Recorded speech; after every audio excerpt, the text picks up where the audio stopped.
السلام علیکم۔ میں فارورڈ پبلک اسکول کی ای لرننگ جماعت دہم میں آپ کو خوش آمدید کہتی ہوں۔ بچوں، میرا نام مہرین ہے اور آج ہم لوگ سورہ احزاب رکوع نمبر 7 کی پڑھائی اور وضاحت کریں گے۔ اعوذ باللہ من الشیطان الرجیم، بسم اللہ الرحمن الرحیم۔ بچوں، رکوع نمبر 7 کا آغاز کرتے ہیں۔ یا ایھا الذین آمنوا، اے ایمان والو، لا تدخلوا، نہ داخل ہو، بیوتا، گھر، النبی، نبی صلی اللہ علیہ وآلہ وسلم کے، الا، سوائے، ان کے، یؤذن، تکلیف دو، لکم، انہیں، الی طعام، کھانا، غیر ناظرین، بغیر انتظار کیے، اناہ، پکنا، ولیکن، اور لیکن، اذا، جب، دعیتم، بلایا جائے، فادخلوا، داخل ہوں، فاذا، پھر جب، طعمتم، کھا لو، فانتشروا، تو منتشر ہو جایا کرو، ولا، اور نہ، مستأنسین، جی لگا کر بیٹھو، لحدیث، باتوں کے لیے، ان، بے شک، ذالکم، تمہاری یہ بات، کانا ہے، یؤذی، تکلیف دیں، النبی، نبی صلی اللہ علیہ وآلہ وسلم کے لیے، فیستحی، پس وہ شرماتے ہیں، منکم، تم سے، واللہ، اور اللہ، لا، نہیں، یستحی، شرماتا ہے، من الحق، حق سے، وَإِذَا، اور جب، سألتموہن، تم ان سے مانگو، متاعً، کوئی چیز، فاسألوہن، پس مانگو، من وراء، پردے کے پیچھے، من وراء حجاب، پردے کے پیچھے سے، ذالکم، یہ، اطہر، زیادہ پاک ہے، لقلوبکم، تمہارے دلوں کے لیے، وقلوبہن، اور ان کے دل کے لیے، وما، اور نہیں، کانا ہے، لکم، تمہارے لیے، ان کے، تؤذوا، تکلیف دو، رسول اللہ، رسول صلی اللہ علیہ وآلہ وسلم کو، ولا، اور نہ، ان کے، تنکحوا، نکاح کرو، ازواجہ، بیویاں، من بعدہ، بعد ان کے، ابداً، ہمیشہ، ان، بے شک، ذالکم، تمہاری یہ بات، کانا ہے، عند اللہ، اللہ کے نزدیک، عظیماً، بہت بڑا گناہ۔ بچوں، پہلی آیت میں ہمیں بتایا گیا ہے کہ عرب جو تھی اس میں جہالت عام تھی، عرب کی قوم میں، اور اللہ تعالیٰ نے آپ صلی اللہ علیہ وآلہ وسلم کو اسی لیے بھیجا کہ آپ جہالت کے تمام روایات کو ختم کریں۔ اس کے لیے کچھ آداب بتائے گئے کہ رسول صلی اللہ علیہ وآلہ وسلم کے گھر بلا اجازت داخل نہ ہوا جائے۔ اسلام میں پہلے یہ دستور تھا کہ ایک دوسرے کے گھر بغیر اجازت کے داخل ہو جاتے تھے، نہ دروازے پر دستک دیتے تھے اور نہ ہی اجازت مانگتے تھے۔ ان کا یہ جاہلانہ طریقہ جو تھا وہ بہت ساری خرابیوں کا باعث تھا۔ اس لیے اللہ تعالیٰ نے آپ صلی اللہ علیہ وآلہ وسلم کو فرمایا کہ آپ ان سے بول دیں کہ کوئی بھی حضور صلی اللہ علیہ وآلہ وسلم کے گھر اور کسی کے گھر میں بھی بغیر اجازت کے داخل نہ ہوں۔ اس کے بعد دوسری جو بڑی برائی تھی وہ عرب میں یہ تھی کہ اگر ان کو دعوت کے لیے بلایا جاتا تو اگر رات کے کھانے کے لیے بلاتے تو وہ عصر سے جا کر بیٹھ جاتے تھے۔ اس کی وجہ سے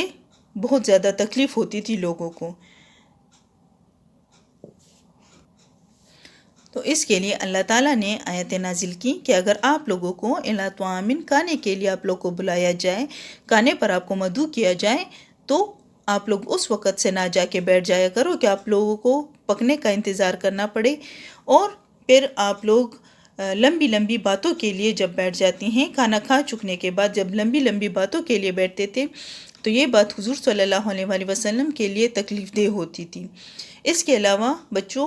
عام انسانوں کے لیے بھی یہ بات انتہائی تکلیف کا باعث ہے کہ جب جا کر آپ لوگ کسی کے گھر میں بیٹھ جاتے ہیں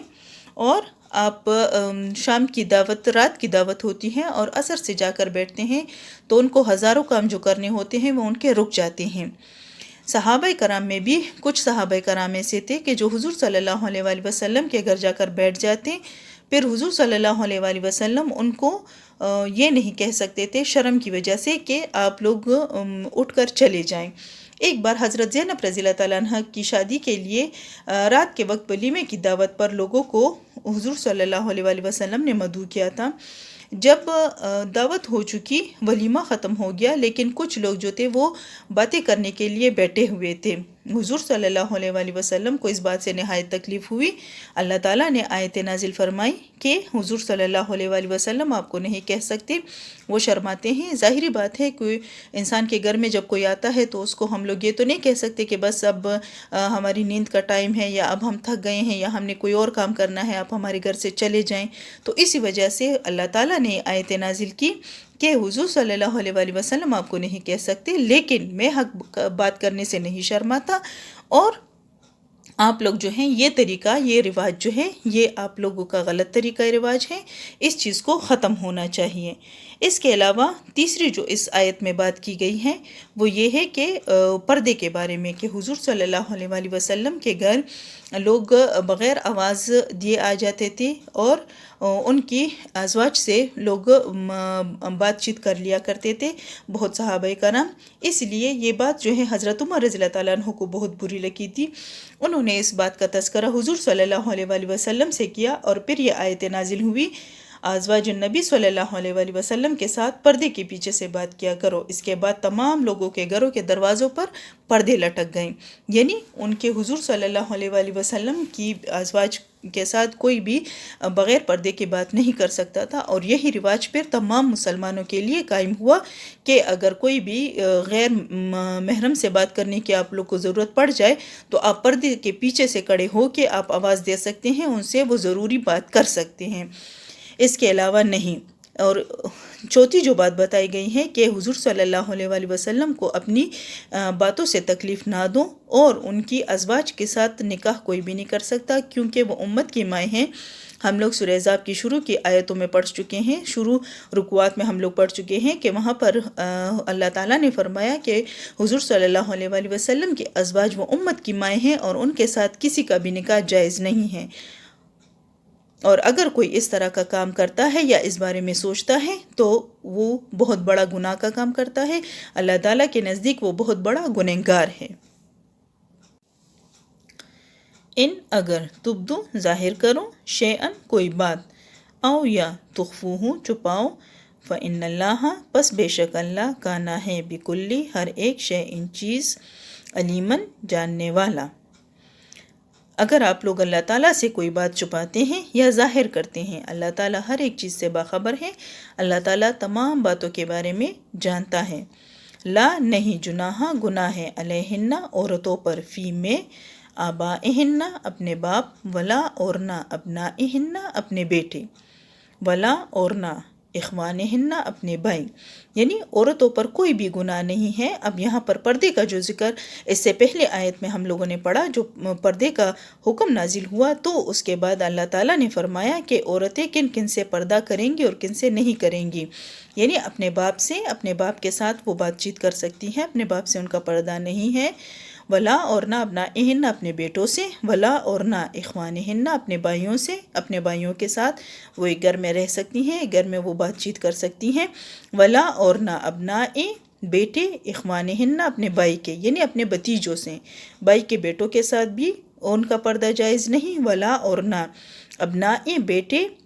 اخواتہن اپنی بہنوں کے، یعنی اپنے بہنوں کے بیٹوں سے، اپنے بھانجوں کے ساتھ بھی وہ بات چیت کر سکتی ہیں، اپنے بھانجوں کے ساتھ بھی ان کا پردہ نہیں ہے۔ ولا اور نہ نسائہن اپنی جیسی عورتوں کے ساتھ، ولا اور نہ ما ملکت جو مالک ہوا، ایمانہن لونڈیاں یعنی کنیز غلام، اپنی جیسی عورتیں اور جو لونڈیاں غلام ہیں ان کے ساتھ۔ واتقین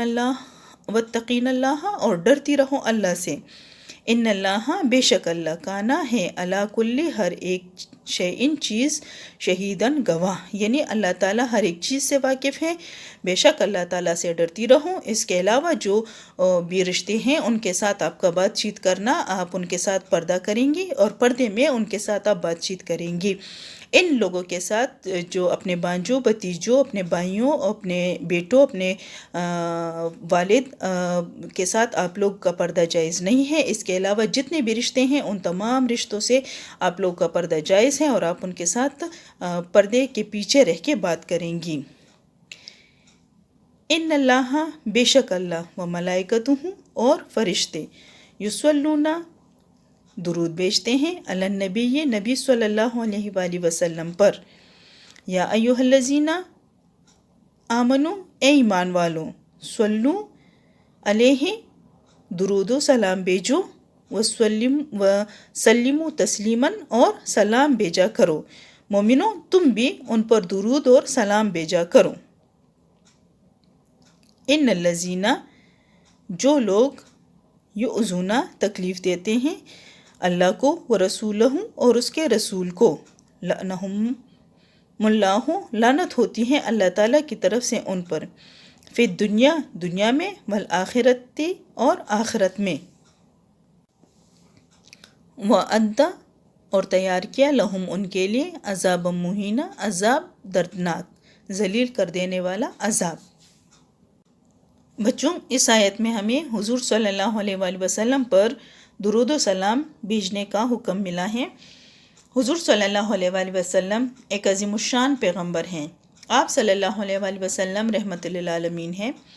تا قیامت آپ صلی اللہ علیہ وآلہ وسلم کی دعوت کا سلسلہ چلتا رہے گا۔ آپ صلی اللہ علیہ وآلہ وسلم کی عظمت کی انتہا تو یہ ہے کہ اللہ تعالیٰ خود اور اس کے فرشتے بھی حضور صلی اللہ علیہ وآلہ وسلم پر درود بھیجتے ہیں۔ بچوں، جب ہم حضور صلی اللہ علیہ وآلہ وسلم پر ایک مرتبہ درود پڑھتے ہیں تو اس کی فضیلت اتنی ہے، حضور صلی اللہ علیہ وآلہ وسلم نے فرمایا کہ جو شخص مجھ پر ایک مرتبہ درود پڑھے گا، اللہ تعالیٰ اس پر 10 رحمتیں نازل فرمائے گا، 10 خطائیں معاف فرمائے گا اور 10 درجے بلند کرے گا۔ اگر ہم لوگ زیادہ حضور صلی اللہ علیہ وآلہ وسلم پر درود پڑھتے ہیں تو اس کی فضیلت یہ ہے کہ اللہ تعالیٰ، حضور صلی اللہ علیہ وآلہ وسلم نے فرمایا کہ جو شخص صبح و شام 10 مرتبہ درود پڑھے گا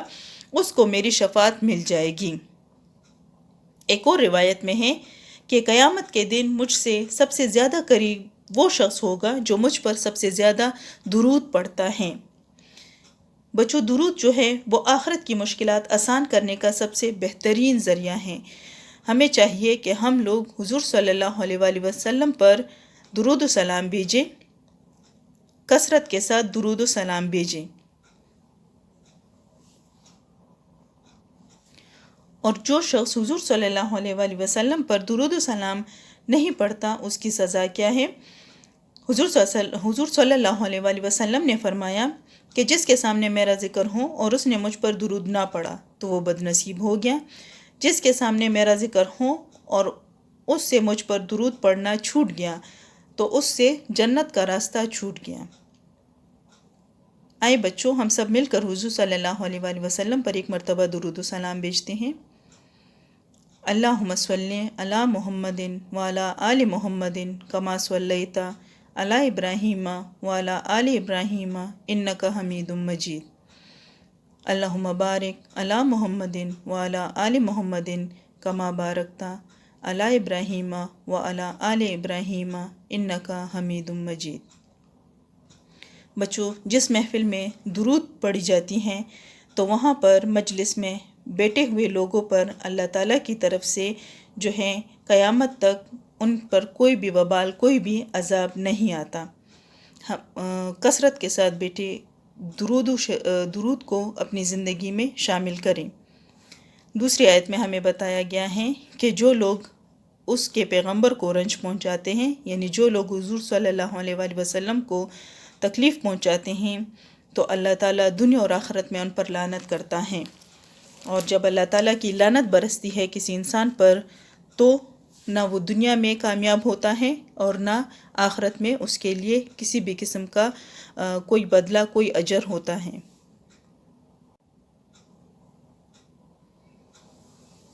اگلی آیت کی طرف دیکھیں، والذینہ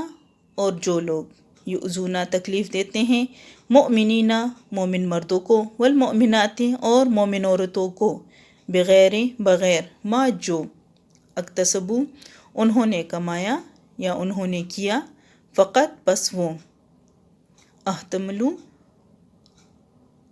انہوں نے اٹھایا بہتانن بہتان و اسمن اور گناہ مبین۔ بچوں آخری آیت کی طرف دیکھیں، والذین اور جو لوگ یؤذون تکلیف دیتے ہیں مؤمنین مومن مردوں کو والمؤمنات اور مومن عورتوں کو بغیر بغیر کسی بات کے ما جو اکتسبو انہوں نے کی ہو انہوں نے کمایا ہو فقط پس وہ احتملو انہوں نے اٹھایا بہتانن بہتان و اسمن اور گناہ مبینن کھلا صریح۔ یعنی اگر ہم کسی مومن مرد اور عورت کے بارے میں ایسی بات یا ان پر ایسی تہمت لگاتے ہیں یا ان کے بارے میں کوئی ایسی بات مشہور کرتے ہیں جو انہوں نے نہ کیا ہو، تو قیامت تک وہ بات ان کے پیچھے رہتی ہے جب تک وہ گناہ اس میں آ نہ جائے، یعنی اس گناہ کا بوجھ جو ہے وہ قیامت تک اپنے سر پر اٹھا کر چلتا ہے۔ یہاں پر ہمارے رکوع نمبر 7 کی پڑھائی مکمل ہوئی۔ مشق کی طرف دیکھیں، مشق میں ہمارے پاس الفاظ معنی ہیں اور 3 سوالات ہیں۔ امید ہے بچوں آپ لوگوں کو رکوع نمبر 7 کی پڑھائی اور وضاحت سمجھ آ گئی ہوگی۔